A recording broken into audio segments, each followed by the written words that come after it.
রাসেলস ভাইপারের কামড়ের ঝুঁকি নিয়ে দেশের একমাত্র ভেনম রিসার্চ সেন্টার নতুন তথ্য দিয়েছে। তারা বলছে এই সাপের কামড়ে মৃত্যুর চেয়ে সুস্থতার হার বেশি। ক্ষিপ্র গতিতে ছোবল দিলেও এটি মূলত অলস প্রকৃতির সাপ। দেশে এর পর্যাপ্ত অ্যান্টিভেনমও রয়েছে। রাসেলস ভাইপার দেশের সবচেয়ে বিষধর বা সবচেয়ে প্রাণঘাতী সাপ নয়। সামাজিক যোগাযোগ মাধ্যমসহ সারা দেশে রাসেলস ভাইপার নিয়ে ছড়িয়ে পড়া গুজবে এই সাপের নামে অন্য প্রজাতির সাপও পিটিয়ে মারা হচ্ছে। আরামপ্রিয় রাসেলস ভাইপার আসলে কতটা ভয়ঙ্কর? রাসেল ভাইপার গেলেই তো কামড় দিবে না, আপনি তো যতক্ষণ তার উপর পাড়া না দিবেন। রাসেল ভাইপার এমন একটা সাপ, যখন তার কাছে যাবেন বা তার শত্রু যখন যাবে, তখন কিন্তু সে ভয় দেখানোর জন্য কিন্তু ইস করে জোরে আওয়াজ করে আপনাকে সতর্ক করতেছে। আপনি কিন্তু সেটা সতর্ক না মেনে বা আপনি জানেন না বলে কিন্তু তার কাছে যাচ্ছেন এবং বাইট হচ্ছেন। আমি যেটা একটা পরিসংখ্যানে বলি, রাজশাহী মেডিকেল কলেজ হাসপাতালে সবচেয়ে বেশি রাসেল ভাইপার সর্পিত দংশিত রোগী সেখানে আসে। সেখানে এক পরিসংখ্যানে দেখা গেছে 2013 থেকে নিয়ে 24 পর্যন্ত 200+ রোগী আসছে এবং ওর মধ্যে 60 পেশেন্ট মারা গেছে, 60 বা বিলো, তার মানে 30% পেশেন্ট মারা গেছে। তা আমি যদি বলি, এবং 70% সার্ভাইভ করে গেছে কিন্তু। তো এখন 60 জন রোগী মারা গেছে। এবং আমার হিসাবে বাংলাদেশের মানিকগঞ্জ বলেন, ফরিদপুর বলেন, রাজবাড়ী বলেন, চরভদ্রাসন, যাই কিছু বলেন না, এখানে তাহলে গত এই 10 বছরে 10 কতজন রোগী মারা গেছে? 50, 100? আমার মনে হয় 100 রোগীও কিন্তু মানুষ মারা যায় নাই রাসেল ভাইপারে। রাসেলস ভাইপার কেবল আক্রান্ত হলেই আত্মরক্ষার জন্য কামড় দেয়। এরা ডাঙার উপর খুবই স্লো মুভমেন্ট করে। সেক্ষেত্রে এ সাপটা মানুষকে তেড়ে কামড়ানোর প্রশ্নই আসে না। তবে এরা দ্রুত গতিতে কামড় দিতে পারে।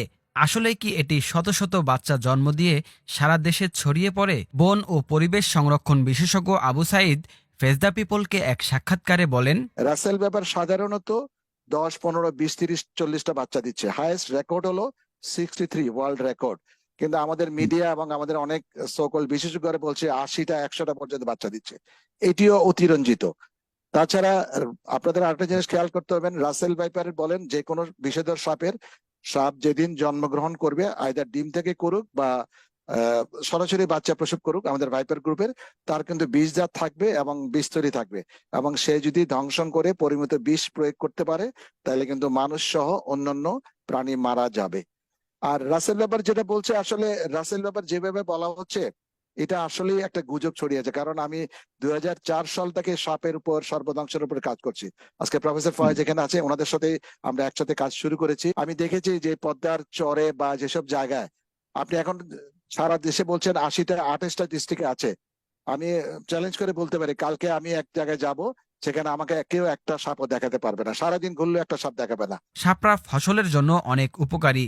একটা ইঁদুর বছরে কমপক্ষে 1000 টাকার ফসল নষ্ট করে। বিপরীতে একটা সাপ বছরে প্রায় 50টা ইঁদুর খায়। সাপের এখন প্রজনন কাল, তাই দেখাও যাচ্ছে বেশি। রাসেলস ভাইপার দক্ষ সাঁতারু, সে কারণে নদীর স্রোতে ও বন্যার পানিতে এটি বিভিন্ন এলাকায় বিস্তৃত হয়ে পড়েছে। রাসেলস ভাইপার বা চন্দ্রবোরা সাপ দংশন করলে করণীয় সম্পর্কে ওই সাক্ষাৎকারে মোহাম্মদ আবু সাইদ আরও বলেন, বাংলাদেশের আমাদের একটা ট্রেন্ড হলো, স্নেক বাইটের পরে মানুষ 70 থেকে 80% মানুষ এখন প্রথমে ওজার কাছে যায়। ফার্স্ট এড সম্পর্কে জানে না। স্নেক বাইট হলে হাত পা খুব শক্ত করে রশি দিয়ে বেঁধে ফেলতেছে। কিন্তু রাসেল ব্যাপারে এই বাদ দেওয়া তো আরো বেশি বিপজ্জনক।